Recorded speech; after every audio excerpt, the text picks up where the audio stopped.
we will be building digital Bangladesh.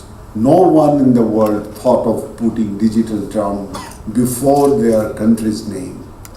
We are the first to give the word digital with a country's name to the world. You might be remembering that after 1 year, Britain declared digital Britain, and after 6 years, India declared digital India. In all the cases, Britain's case was just to introduce internet, and that was an internet project. But India declared that yes, we will be building digital India, but we'll have to learn from Bangladesh what they have achieved has to be followed by India. As we look at in many parts of the world, particularly after 2012, under the leadership of World Economic Forum, everybody talks about Industrial Revolution 4.0 or digital revolution. For us, this is an old word because we pronounced it 4 years before that. But think of something that Bangladesh was basically an agro-based country. In 1972, no Bangladeshi had a single industry. The industries built here were owned by the Pakistanis, and the government had to form sector corporations to take care of those industries. Those were owned by the Pakistanis and they left it. Think of our history that in 72, we were termed as the bottomless basket. Now, I'm really happy that the American President Barack Obama, when he went to Kenya and talking to his people, Kenyan people, because that was our fatherland, that you have to learn from Bangladesh how to develop your country. I was really happy that someone from US told that we are bottomless basket, and US President says that you have to learn from Bangladesh. If you look at the short history of 10 years of Bangladesh, last 10 years of Bangladesh, you will find every indicator has changed in a way that was really unpredictable, or nobody could imagine that changes can happen. So this has become something, in fact, for me this is a historic day, that we are talking about new technologies, future technologies. We are discussing about many things. We are talking about 5G, we are talking about artificial intelligence, we are talking about robotics, big data, and so many things. I'm really happy that now we are discussing a 2-day seminar on big data. And might be, it looks that it will be very difficult for us to implement, but I believe, as we have done before, big data will not be a big challenge for us. We will be able to implement it. One of the reasons is that we have the most intelligent people in our country. The best asset any country can have is its population. Particularly for us, the advantage is that 65% of our population is below 40. So that is the biggest advantage we can utilize. Another thing I should just mention, as Mr. Azad mentioned, we have the leadership. That's also very important. Because if you look at from 1972 to 75, that was a period just to survive. A war-torn country, to provide food, and the basic necessity to the people. But after 75, it took at least 21 years to have a stable government, a political democratic government, and to lead us to such a height that an independent country expected it even after 75. Though that was the 5 years period of Sheikh Hasina, in fact, the term digital Bangladesh could have been used that term. She was responsible for laying the foundation of digital Bangladesh in that 5 years term. It was really surprising that a prime minister struggling for development, struggling for own revenues, and used to prepare the budget on donors' wish or their prescriptions. She withdrew tax and VAT from computers to make it popular, to make it available to the people of the country. I remember that because I asked the Prime Minister to do that, and the Finance Minister that time told that, Mr. Prime Minister, you will be losing 210 crores of taka as revenue if you just withdraw VAT and tax.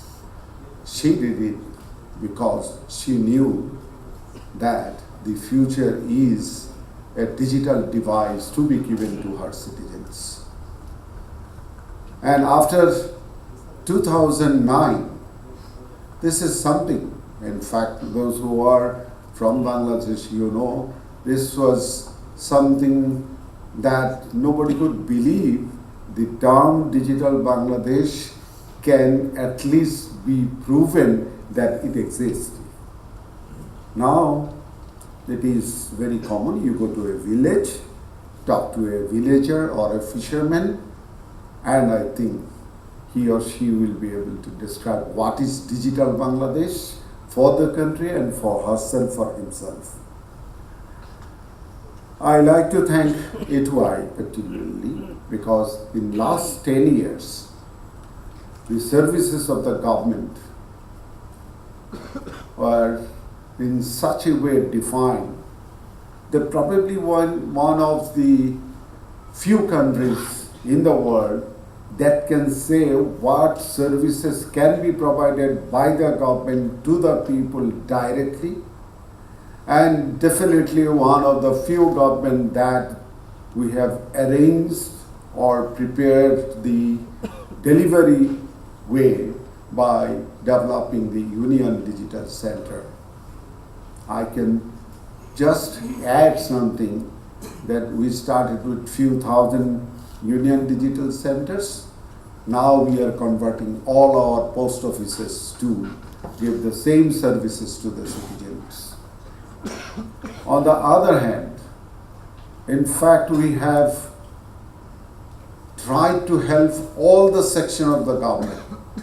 Today we are with the Health Ministry, but every day we are with any of the office of the government or any of the ministry of the government, and definitely I remember the word that what I have to do. As you know, I am not a member of parliament, and I was made minister on 2nd January 2018. I took oath and asked our Prime Minister, please let me know what I'll have to do. She just looked at me and said, your work is there where the term digital is there. I said, okay, that means I have to work for the whole government, all the ministries, all the offices. Yes, we are working for all the ministries, all the offices, and we will be helping you. We will be providing our technological services. We will be working as your consultants, and everywhere the conversion or the transformation of the present system to a digital one is definitely our main agenda. So I'm really happy that such a beautiful international workshop has been held today, and I'm sure we will be not only successful in healthcare system, we need to have big data to be implemented in our everyday life, in every aspect of the society, and we will be definitely successful.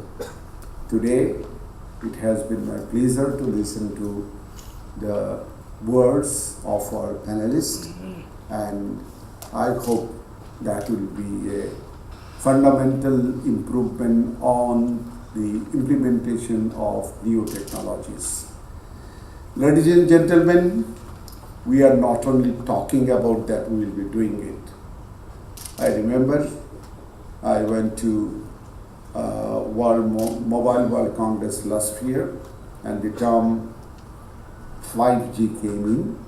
We saw what is 5G. We listened to the people who were providing or showcasing the technologies. And it is surprising that Bangladesh has decided in her government's manifesto just on 30th December, the election has been held, that we will be launching 5G by 21 to 23. Perhaps many developed countries will not dare to do that. So, in future technologies, in new technologies, think of Bangladesh that they are little left behind. Usually what I say is that the printing machines were invented in Germany in 1454. We got it in 1778. We are 324 years behind in adopting technologies. Now I can say we will not be 354 days behind from the world. That is Bangladesh. And not only implementing big data, we will be definitely working on other new technologies like artificial intelligence. We'll be working on robotics, and definitely we will lead in many areas. I think I'm really happy to be here and listening to some of the speeches. I'd be more happy if I could be there for the whole day. I hope we will be discussing this issue. I know my AGOA team will definitely take it not only to other ministries, they will take it to all other ministries and offices of the government, and definitely gives them the way that what important is with the big data and new technologies we will be taking. Thank you again. Thank you for participating in such an important event. Joy Bangla.